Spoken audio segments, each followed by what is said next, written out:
Menurut teori relativitas khusus, kecepatan benda yang bermassa tidak akan dapat mencapai kecepatan sama dengan kecepatan cahaya, apalagi melampauinya.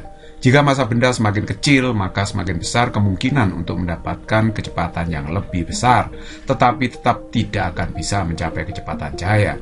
Jadi kecepatan cahaya adalah kecepatan tertinggi di alam.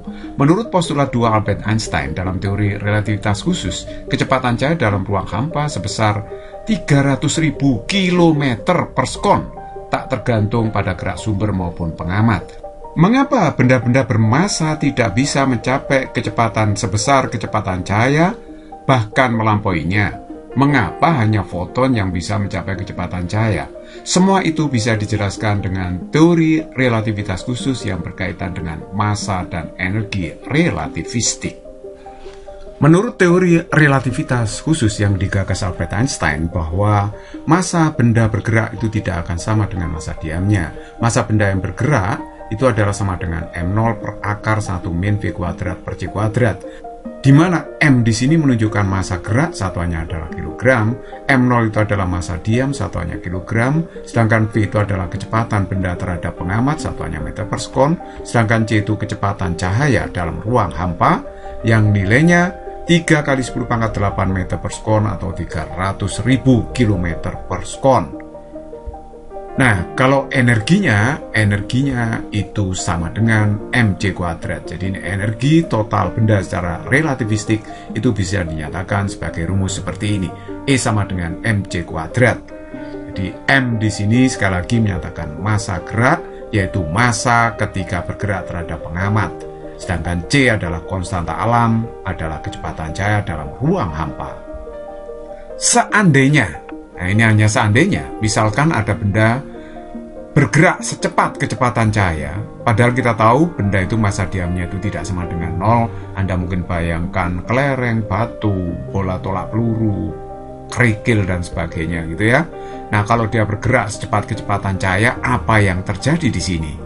Nah, kalau kita hitung dengan rumus ini, rumusnya Albert Einstein ini saya masukkan ya, M0-nya ini tidak sama dengan 0, sedangkan V-nya sama dengan C, akhirnya di sini dapat C kuadrat per C kuadrat, ini 0.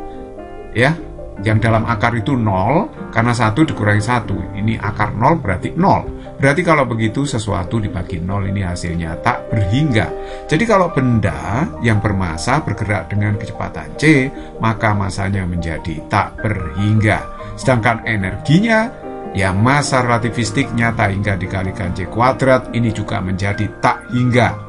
Nah, dari perhitungan ini, kita bisa menyimpulkan bahwa jika benda bermassa dipercepat hingga mencapai kecepatan cahaya, maka massanya menjadi tak terhingga dan dibutuhkan energi yang tak terhingga juga untuk mencapai kecepatan cahaya, gitu ya. Jadi kalau begitu hal ini tidak dimungkinkan, ya. Jadi benda-benda yang bermassa tidak mungkin mencapai kecepatan cahaya bahkan melampauinya. Itu tidak mungkin. Berdasarkan teori relativitas Einstein juga bahwa energi total kalau saya kuadratkan itu berhubungan dengan momentum yang rumusnya seperti ini. Jadi E kuadrat sama dengan PC kuadrat plus M0C kuadrat dikuadratkan lagi. P di sini menyatakan momentum benda, satuannya kilogram meter per sekon. Nah, bagaimana dengan foton? Kalau foton ini adalah partikel dari cahaya yang bergerak dengan kecepatan C, foton adalah massless particle atau partikel tidak bermassa, massa diamnya adalah 0, gitu ya. Nah, jadi kalau kita masukkan di sini untuk foton ya, massa geraknya berapa atau massa relativistiknya, massa diamnya adalah 0, sedangkan V-nya sama dengan C, saya masukkan di sini. Nah, yang bawah di sini ya penyebutnya bernilai 0. Jadi hasilnya 0 per 0. 0 per 0 ini dalam matematika disebut sebagai tak tentu ya. Hasilnya tak tentu. Tak tentu bukan berarti tidak ada ya. Ada, tapi bergantung pada sesuatu. Nah, kita ingat bahwa energi relativistik dari Albert Einstein itu pasti akan sama dengan energi foton. Nah, energi relativistik Einstein itu adalah mc kuadrat, sedangkan energi foton bergantung pada frekuensinya, yaitu Hf. Nah, ini yang digagas oleh Einstein-Planck ya, bahwa energi foton itu adalah Hf. Nah, terus kemudian kalau saya mencari massa relativistiknya untuk sebuah foton, yaitu Hf per C kuadrat. Nah, M di sini menyatakan massa relativistik foton atau massa gerak foton, satuannya adalah kilogram. H itu adalah konstanta Planck, 6,63 kali 10 pangkat min 34 Joule/second. Nah, sedangkan F itu adalah frekuensi foton atau cahaya, satuannya Hertz. Nah, sedangkan J kecil itu adalah cepat rampat cahaya dalam ruang hampa, 3 kali 10 pangkat 8 meter per sekon. Lihatlah dari rumus ini bahwa massa gerak foton itu ternyata sangat bergantung pada frekuensi foton itu sendiri atau frekuensi cahaya. Jadi semakin besar frekuensi cahaya, maka massa relativistik foton akan semakin besar. Jadi kalau kita lihat dari spektrum cahaya, warna ungu itu paling besar frekuensinya, sehingga foton dari warna ungu akan memiliki massa relativistik foton yang sangat besar dan paling besar. Saya bisa contohkan misalkan cahaya dengan frekuensi 7,5 kali 10 pangkat 14 Hz, berapakah massa relativistik foton cahaya ini? Nah, saya bisa menghitungnya, ini kira-kira warna ungu ya. Nah, massanya tadi massa relativistiknya sama dengan He per C kuadrat. Saya masukkan aja di sini ya. Hanya adalah konstanta Planck. F-nya tadi ini ya, saya masukkan C cepat rampat cahaya dalam vakum atau ruang hampa. Nah, ini kalau saya hitung ketemunya adalah 5,5 kali 10 pangkat min 36 kg. Dan ini bandingkan dengan massa diam elektron yang hanya segini ya, 9,1 kali 10 pangkat min 31 kg. Jadi kalau foton bergerak, itu bisa aja massanya jauh lebih kecil daripada massa diam elektron. Massa diam foton sama dengan nol adalah mula-mula konsep teoritis yang muncul dari teori relativitas khusus. Namun konsep ini juga didukung oleh bukti-bukti empiris yang kuat, baik dari pengamatan langsung maupun dari eksperimen yang menetapkan batas atas yang sangat kecil pada massa diam foton. Meskipun nol eksak tidak bisa diukur secara langsung, semua bukti eksperimental hingga saat ini konsisten dengan anggapan bahwa foton memiliki massa diam nol. Meskipun tidak ada pengukuran langsung yang bisa menunjukkan bahwa massa diam foton adalah benar-benar nol, karena nol secara eksak tidak bisa diukur, pengukuran eksperimental telah menetapkan batas atas yang sangat kecil pada massa diam foton.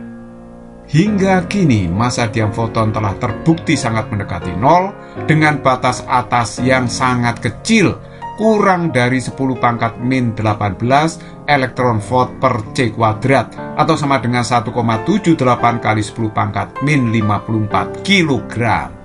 Pada tahun 2011 terdapat klaim dari eksperimen Opera Oscillation Project with Immersion Tracking Apparatus di Italia yang melibatkan laboratorium di CERN Swiss dan Gran Sasso ya, Italia, bahwa neutrino yang ditembakkan dari CERN ke Gran Sasso jarak sekitar 730 km tiba lebih cepat daripada yang diharapkan jika mereka bergerak dengan kecepatan cahaya. Secara spesifik, hasil awal menunjukkan bahwa neutrino tiba sekitar 60 nanodetik lebih cepat daripada yang seharusnya, yang setara dengan perbedaan jarak sekitar 20 meter. Jika benar neutrino bisa bergerak lebih cepat dari kecepatan cahaya, ini adalah hasil penemuan penelitian yang sangat spektakuler ya. Tetapi ini tidak mungkin terjadi, karena penemuan ini akan menentang postulat Albert Einstein yang menyatakan bahwa cahaya itu adalah kecepatan tertinggi di alam. Tidak ada benda yang melebihi kecepatan cahaya. Namun setelah penyelidikan lebih lanjut ditemukan bahwa klaim tersebut disebabkan oleh kesalahan eksperimental.